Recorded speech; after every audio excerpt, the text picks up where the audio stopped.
प्रयागराज महाकुंभ के दौरान साधु को गंगा स्नान करने से रोका गया। फिर हुआ चमत्कार, देखकर सबके होश उड़ जाएंगे।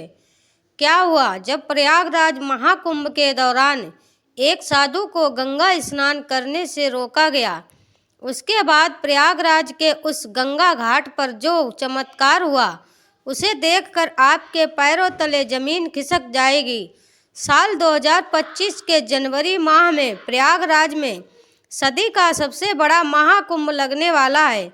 यह महाकुंभ हर 12 साल में एक बार लगता है, यानी इस महाकुंभ का बहुत अधिक महत्व रहने वाला है। गंगा में स्नान करने का बहुत महत्व रहता है। इसी वजह से देश और दुनिया से कई लोग प्रयागराज के इस महाकुंभ में पहुंचने वाले हैं। लेकिन अभी हाल ही में जो घटना सबके सामने निकल कर आ रही है, उसने सभी के होश उड़ा दिए। जहां पर एक साधु महाराज को गंगा नदी में स्नान करने से रोका गया। कोई भी महाकुंभ साधुओं के बिना अधूरा है, क्योंकि यह साधु संतों के आगमन और स्नान से ही संपूर्ण माना जाता है। उन्होंने अपने जीवन काल में सांसारिक सुख का त्याग करके कई तपस्याएं की और कई सिद्धियां हासिल की। वे महेश्वर के घाट पर ही निवास करते थे। जब उन्हें प्रयागराज महाकुंभ लगने की खबर मिली, तो वे महाकुंभ में जाने के लिए बहुत उत्साहित थे। वे तकरीबन 1 माह पूर्व महाकुंभ में पहुंचना चाहते थे, क्योंकि वे वहीं पर 2 से 3 महीने बिताना चाहते थे। उनका ऐसा कहना था कि महाकुंभ वह पवित्र समय होता है जहाँ पर देवी देवता स्वयं उस स्थान पर मौजूद होते हैं। वहाँ पर तप करना, साधना करना, भगवान का ध्यान कर बहुत ज़्यादा फलदायी होता है। अगले दिन सुबह राधानंद जी महाराज जब प्रयागराज पहुँचे तो सुबह के 4 बज रहे थे। सुबह 4 बजे उनका स्नान करने का दैनिक नियम था। उन्होंने सोचा, क्यों ना आज गंगा नदी का पवित्र स्नान किया जाए, और वे प्रयागराज के गंगा घाट पर पहुंच गए। उस स्थान पर गंगा नदी की सफाई का कार्य चल रहा था। राधानंद जी महाराज को यह देखकर बहुत खुशी हुई। जब उन्होंने अपने कपड़े उतारे और गंगा नदी में स्नान करने के लिए आगे बढ़े, तो प्रयागराज में रोजाना रात्रि के समय गंगा नदी की साफ सफाई का कार्य किया जाता है, ताकि दिन और शाम के समय यात्रियों को इस कारण कोई मुश्किलें ना हो। राधानंद जी महाराज काफ़ी धैर्यवान थे। उन्होंने सफाई अधिकारियों को समझाया कि बात बहुत अच्छी है, लेकिन नित्य मेरा 4 बजे नहाने का नियम है और आज नगर में प्रयागराज पहुंचा हूं, तो मैं गंगा नदी में ही स्नान करूंगा, और मेरे एक अकेले के नहाने से ना तो तुम्हारी व्यवस्था बिगड़ेगी और ना ही मुझे कोई समस्या होगी। लेकिन वह अधिकारी अचानक से गुस्सा हो गया और उन साधु महाराज से कहने लगा कि आपको इसी समय क्यों नहाना है? अभी पूरा दिन पड़ा हुआ है। क्या यहाँ पर तुम्हें कोई इंसान नहाता हुआ दिख रहा है? क्या तुम्हारे अंदर इतनी शक्ति है कि तुम सुबह 4 बजे इतने ठंडे पानी से स्नान कर लोगे? व्यर्थ की बातें बनाना छोड़ दो और यहाँ से चले जाओ। अभी तक तो राधानंद जी महाराज बहुत विनम्र थे, काफ़ी धैर्यवान थे, लेकिन उस अधिकारी के अपशब्दों को सुन करके अचानक उन्हें बहुत बुरा लगा।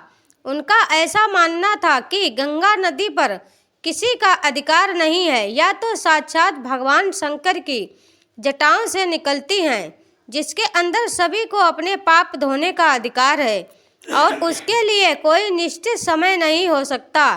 लेकिन उस समय राधानंद जी महाराज ने उस अधिकारी को कुछ नहीं कहा और सामने घाट पर ध्यान अवस्था में बैठ गए। सबको लग रहा था कि वे साधु महाराज मान गए हैं और पीछे हट गए हैं। अब जब पुनः गंगा नदी के अंदर साफ सफाई की मशीनों को शुरू किया गया, तो अचानक से एक बहुत बड़ी घटना घट गई। वे सभी मशीनें शुरू होने का नाम ही नहीं ले रही थी। ऐसा लग रहा था मानो वह जाम हो गई हो या उनके अंदर बहुत सारा कचरा फंस गया हो। अधिकारियों ने मशीन को देखा, परखा और उसके अंदर का सारा कचरा बाहर निकाल दिया। सबको उम्मीद थी कि अब मशीनें कार्य करने लगेगी, लेकिन फिर जब मशीन शुरू की गई तो कोई भी मशीन चालू होने को तैयार ही नहीं थी। सभी अधिकारी बहुत हैरान थे। किसी के भी समझ नहीं आ रहा था कि लेकिन जब मशीन चालू नहीं हुई तो कई मैकेनिक इंजीनियरों की टीम को मशीन देखने के लिए बुलाया गया।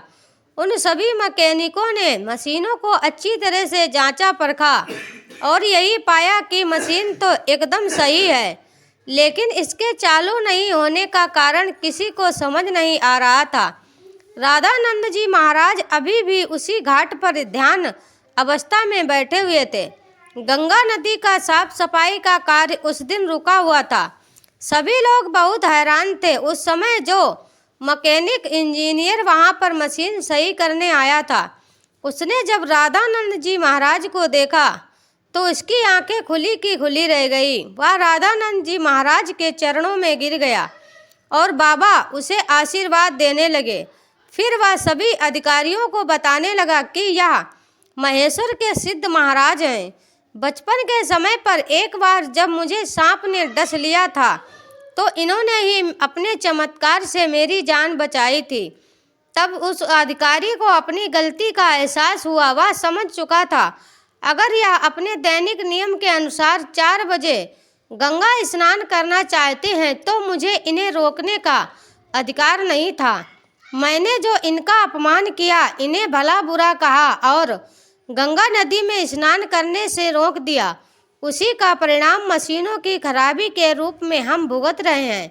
अब यही हमारी समस्या का समाधान कर सकते हैं। हमें इनसे माफ़ी मांगनी पड़ेगी। सभी अधिकारी मिलकर राधानंद जी महाराज के पास गए, उनके चरणों में बैठ गए और हाथ जोड़कर कहा कि हमें इस बात का अंदाज़ा नहीं था कि आप एक दिव्य संत हैं। हमसे बहुत बड़ी भूल हो गई है। हमें आपको स्नान करने से नहीं रोकना चाहिए था। राधानंद जी महाराज अभी भी बहुत विनम्र थे।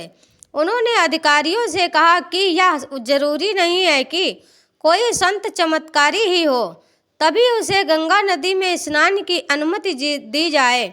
गंगा नदी के ऊपर साधु संतों का सबसे पहला अधिकार है। सभी अधिकारियों ने उनसे हाथ जोड़कर कहा, अब आप गंगा नदी में स्नान कर सकते हैं। हम आपसे बहुत माफ़ी चाहते हैं। राधानंद जी महाराज समझ चुके थे कि सभी अधिकारियों को उनकी गलती का एहसास हो गया है, उनका अभिमान दूर हो गया है। उन्होंने विनम्रतापूर्वक उन अधिकारियों से कहा कि तुम चिंता क्यों करते हो, अभी समय कहाँ बीता है, जरा अपनी घड़ी में समय तो देखो, आखिर क्या बजे हैं। जब सभी अधिकारियों ने अपनी घड़ी में समय देखा तो उनके रोंगटे खड़े हो गए, क्योंकि उस समय सुबह के 4 बज रहे थे। किसी भी अधिकारी को यह समझ नहीं आ रहा था आखिर इतना बड़ा चमत्कार कैसे हुआ। आखिर राधानंद जी महाराज ने अपने चमत्कार से समय को कैसे पलट दिया। इतना बड़ा चमत्कार देखकर सभी अधिकारी उनके चरणों में गिर गए और बाबा की जय जयकार लगाने लगे। इस चमत्कारी घटना के बाद सब लोग उन्हें मान गए और उनके दास बन गए, जिसके बाद वे सुबह 4 बजे अपने नित्य कर्म के अनुसार वे गंगा नदी में स्नान करने पहुँचे और उधर मशीनों ने फिर से काम करना शुरू कर दिया। सारी मशीनें एक साथ चालू हो चुकी थी, जिससे यह प्रमाणित हो गया कि यह मशीनें केवल राधानंद जी महाराज के इशारे का इंतजार कर रही थी। जैसे ही उन्होंने अधिकारियों का अभिमान चूर किया और गंगा नदी में स्नान किया, वैसे ही फिर से मशीनें चल पड़ी। यह बहुत बड़ा चमत्कार था जो हाल ही में प्रयागराज के महाकुंभ में हुआ है। वास्तव में दोस्तों, यह भूमि साधु संतों की भूमि है। यहाँ पर साधु संतों का ना तो अपमान किया जा सकता है और ना ही उन्हें समझा जाता है। इस देश का हर संत इस देश के लिए कुछ ना कुछ करता है और भक्तों को अध्यात्म के मार्ग से जोड़ता है। हमें कभी भी उनका अपमान नहीं करना चाहिए। हमें कभी भी उनको दुख नहीं पहुंचाना चाहिए और ना ही उन्हें छोटा समझना चाहिए। इस पूरी घटना को लेकर आपके क्या विचार हैं, हमें नीचे कमेंट बॉक्स में ज़रूर बताइएगा। अगर वीडियो आपको पसंद आई हो तो लाइक ज़रूर करें, साथ ही चैनल को सब्सक्राइब करें। राधे राधे।